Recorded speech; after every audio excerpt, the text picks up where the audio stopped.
Habeenku wuxuu ahaa mid aan la mid ahayn habeenada kale. Cirku wuxuu ahaa mid xiran, xidiguhuna way diideen inay soo baxaan, dayaxuna wuxuu u ekaa mid dhiig cas lagu dheehay oo daruuraha gadaashooda ku dhuumanaya. Waxaan watay gaarigayga duugga ah, waxaanan marayay waddada dheer ee isku xirta miyiga iyo magaalada. Waa waddo cidla ah oo ay dadku ka sheekeeyaan inay jinniyo deggan yihiin, laakiin anigu nin dheg jalaq u siiya ma ihi khuraafaadka, ama sidaas ayaan moodayay. Roob xooggan ayaa bilaabmay, mana ahan roob caadi ah, ee waa dhibco waaweyn oo sida dhagaxa u garaacaya muraayadda gaariga.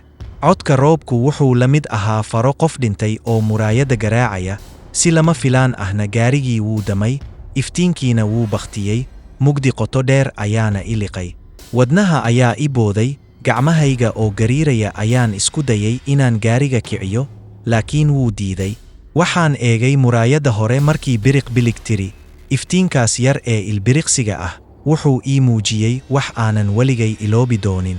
Meel aan iga fogayn waxaa ku yiil guri weyn oo qadiimi ah oo u eg qalcado gubtay, daaqadihiisuna waxay u ekaayeen indho madmadow oo ku soo eegaya.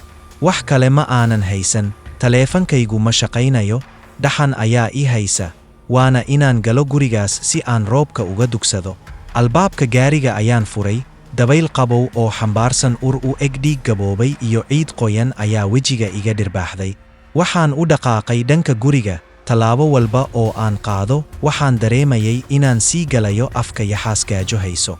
Albaabka guriga wuxuu ahaa qori weyn oo madoobaaday, markaan gacanta saarayna wuxuu ku furmay cod naxdin leh oo ka dhex yeeray laf-dhabartayda. Gudaha gurigu wuu ka sii madoobaa bannaanka, waxaana shiday tooshkii taleefankayga. Iftiinku wuxuu qabtay boor, caaro meel walba xiray, iyo sawirro qadiimi ah oo darbiga sudhan, sawirrada dad dhintay 100 sano ka hor oo indhahoodu u ekaayeen inay ila socdaan.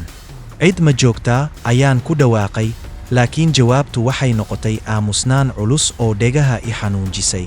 Markaan u jeestay inaan fariisto gees, waxaan maqlay cod aad u hooseeya, sidii ilmo yar oo ooyaya oo leh, hii, hooyo. Waan istaagay, neeftayduna way istaagtay. Caqligaygu wuxuu ii sheegayay inaan ordo oo baxo, laakiin lugahaygu iyagaa iswaday oo raacay codka ka imaanayay jaranjarada sare. Markaan gaaray dabaqa sare, oohintu way sii korortay oo sii naxdin badatay, waxayna ka soo baxaysay qol albaabkiisu yara furan yahay. Gacan gariiraysa ayaan ku riixay albaabka, qolkuna faaruq ayuu ahaa, marka laga reebo kursi yar oo dhex yaala iyo caruusad boombalo duug ah oo kursiga saaran. Caruusaddaas hal il ayay lahayd, isha kalena waxaa ka daayay dareere cas oo u eg dhiig. Si tartiib ah ayaan ugu dhowaaday, laakiin isla markaas albaabkii aan ka soo galay ayaa si xoog leh isugu dhuftay, bam, wuuna qufulnaa markaan isku dayay inaan furo. Heerkulka qolka ayaa hoos u dhacay oo noqday mid aad u qabow, neeftayduna waxay noqotay qiiq.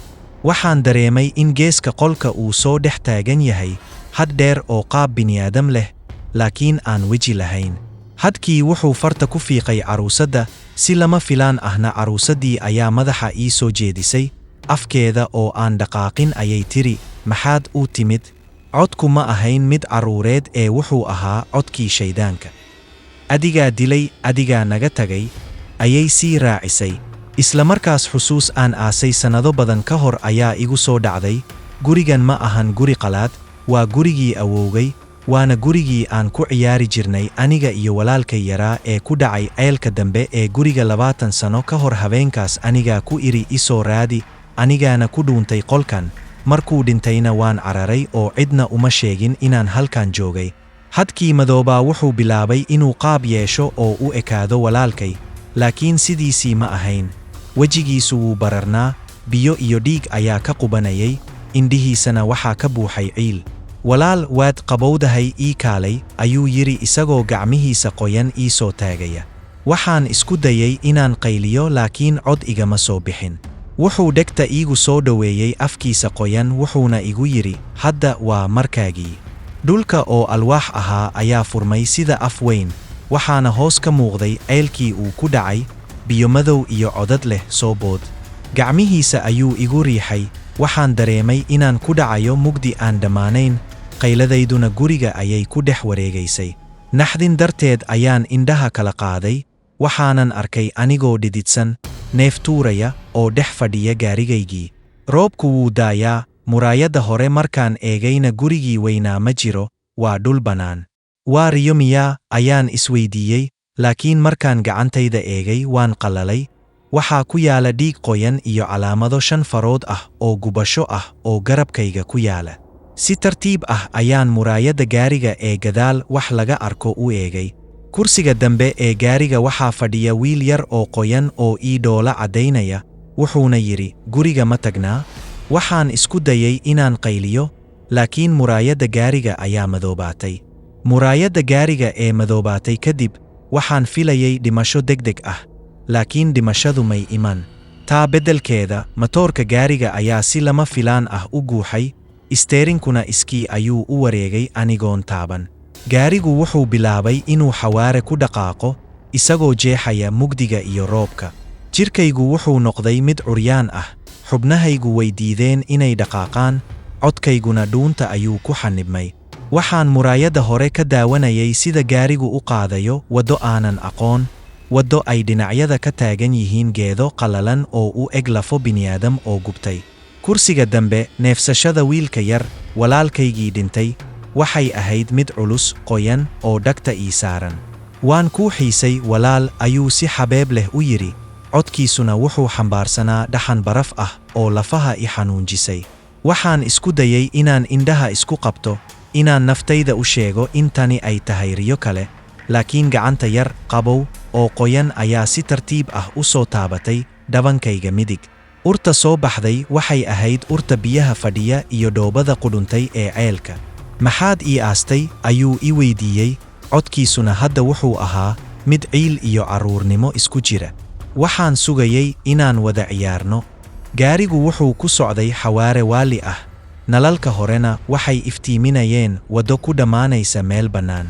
Laakiin markaan si fiican u eegay, ma ahayn meel bannaan, waxaan ku soconnay dhanka gurigii awowgay. Gurigii aan moodayay inaan ka soo baxsaday. Albaabka weyn ee qalcadda ayaa hortayada yaalay, wuuna furnaa, sidii af weyn oo na sugaya. Maya, maya, jooji ayaan ugu dambayn ku qayliyey, anigoo helay awood aan ku dhaqaajiyo gacmahayga. Waxaan qabtay isteerinka si aan gaariga u leexiyo, laakiin wuu adkaa sida dhagaxa. Lugta ayaan bareega saaray, laakiin gaarigu xawaaraha ayuu sii kordhiyey. Wiilka yar ee dambe ayaa qosol gariir ah bilaabay. Guriga waa kan, guriga waa kan, ayuu ku heesayay.